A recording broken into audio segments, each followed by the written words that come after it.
नमस्कार। आज हम बात कर रहे हैं रजोनिवृत्ति की। ये जिंदगी के सफर का एक स्वाभाविक पड़ाव है। बिल्कुल। हमारे पास एक किताब रजोनिवृत्ति शरीर और मन का परिवर्तन, इसके कुछ अंश हैं। हाँ।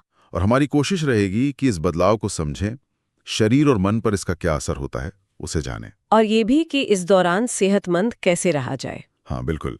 तो सबसे पहले मुझे लगता है ये समझना जरूरी है कि ये कोई बीमारी नहीं है। सही कहा, ये गांठ बांध लेना चाहिए कि ये एक बिल्कुल प्राकृतिक एक नेचुरल प्रोसेस है। अच्छा। एक तरह से ये वो पड़ाव है जब शरीर जो है वो मासिक चक्र से और प्रजनन की जिम्मेदारियों से मुक्त हो जाता है।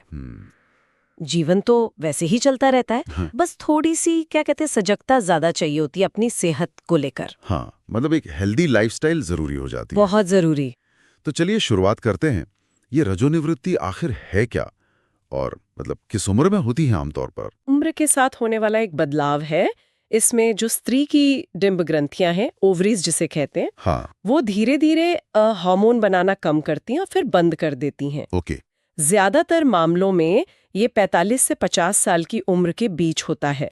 औसत उम्र जो है वो करीब 47 साल है। 47 साल? हाँ, हालांकि ये 40 के बाद भी हो सकता है या 55 तक भी जा सकता है। अच्छा, ये अलग अलग हो सकता है। हाँ, ये कई बातों पर निर्भर करता है, जैसे परिवार में कब होता आया है, विरासत, सेहत कैसी है, यहाँ तक कि जलवायु मौसम कैसा है। अच्छा। हाँ, जैसे जो स्वस्थ स्त्रियां गर्म जलवायु में रहती हैं और जिनके परिवार में देर से रजोनिवृत्ति होती है, उनमें अक्सर 50 के बाद ही होता है। दिलचस्प।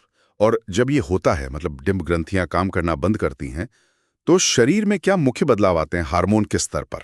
हाँ, तो सबसे पहले प्रोजेस्टेरॉन हार्मोन कम होता है और फिर एस्ट्रोजन। इनका बनना बहुत कम या फिर बंद हो जाता है। अच्छा। और इसी को असल में मेनोपॉज कहते हैं। एस्ट्रोजन की कमी का असर फिर पूरी प्रजनन प्रणाली पर दिखता है। अंग सिकुड़ सकते हैं। योनि में कभी कभी सूखेपन की शिकायत हो सकती है। इससे वो संक्रमण का थोड़ा खतरा बढ़ जाता है। अच्छा। और शरीर की बनावट में भी बदलाव दिख सकता है।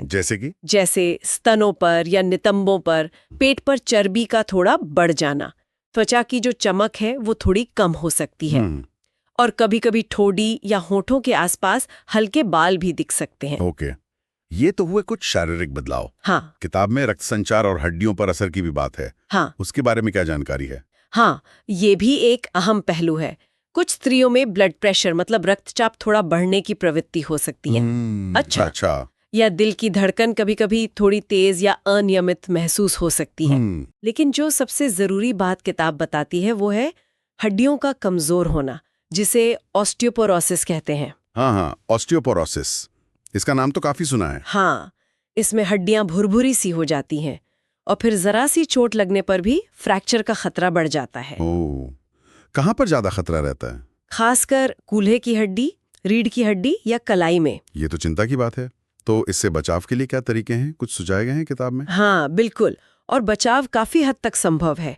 सही खान पान, जिसमें विटामिन डी और कैल्शियम भरपूर हो, नियमित रूप से सैर करना, हल्का व्यायाम करना और बस अपनी सेहत का ध्यान रखना, ये सब हड्डियों को मजबूत रखने में मदद करता है।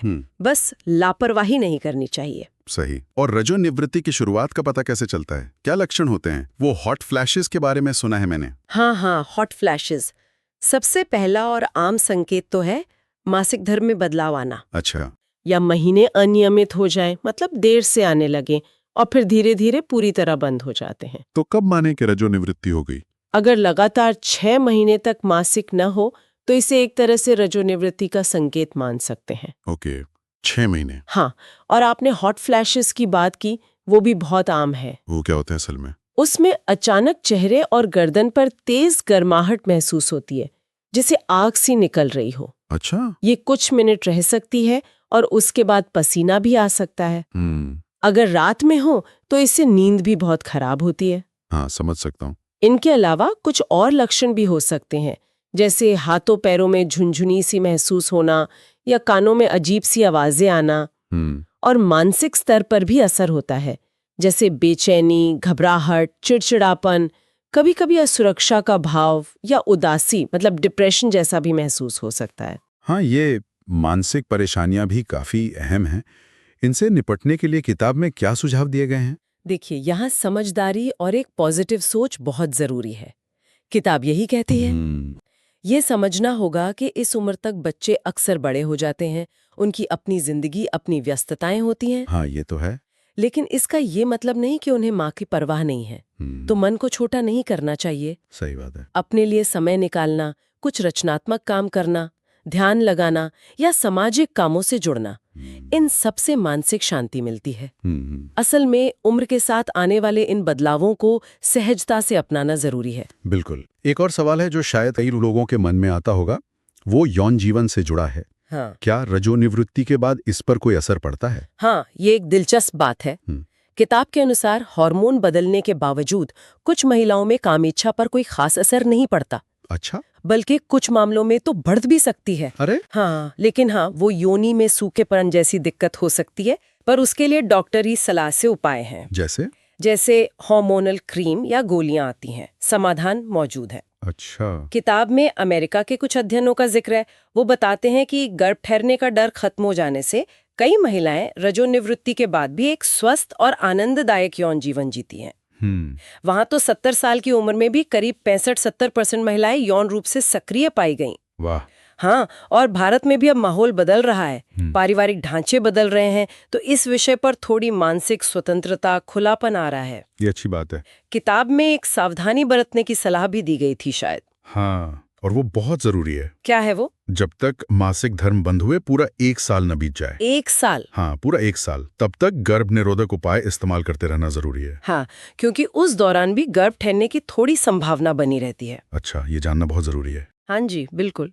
तो कुल मिलाकर जो बात समझ में आ रही है वो ये है कि रजोनिवृत्ति जीवन का एक बिल्कुल सामान्य और प्राकृतिक हिस्सा है। हाँ जी। इसे स्वीकार करना और अपने शरीर का थोड़ा ज्यादा ध्यान रखना इस दौर को आसान बना सकता है। बिल्कुल सही कहा आपने। ये शरीर और मन के बदलाव का समय है, इसे सामान्य मानकर ही चलना चाहिए। हाँ, अगर कोई दिक्कत ज्यादा महसूस हो रही हो तो फिर डॉक्टर से सलाह लेने में बिल्कुल नहीं हिचकिचाना चाहिए। सही। थोड़ी सी डॉक्टरी मदद या कभी-कभी हार्मोनल सपोर्ट से शरीर को इन बदली हुई परिस्थितियों के साथ एडजस्ट करने में आसानी हो जाती है। बिल्कुल। तो ये थी रजोनिवृत्ति पर हमारी आज की चर्चा, और जाते जाते हमारे श्रोताओं के लिए सोचने को एक बात छोड़ जाते हैं कि शारीरिक और हार्मोनल बदलावों के इस दौर से गुजरते हुए किसी की अपनी पहचान और उसके रिश्तों की जो गतिशीलता है वो कैसे नए रूप ले सकती है, कैसे उसमें नए अर्थ खोजे जा सकते हैं।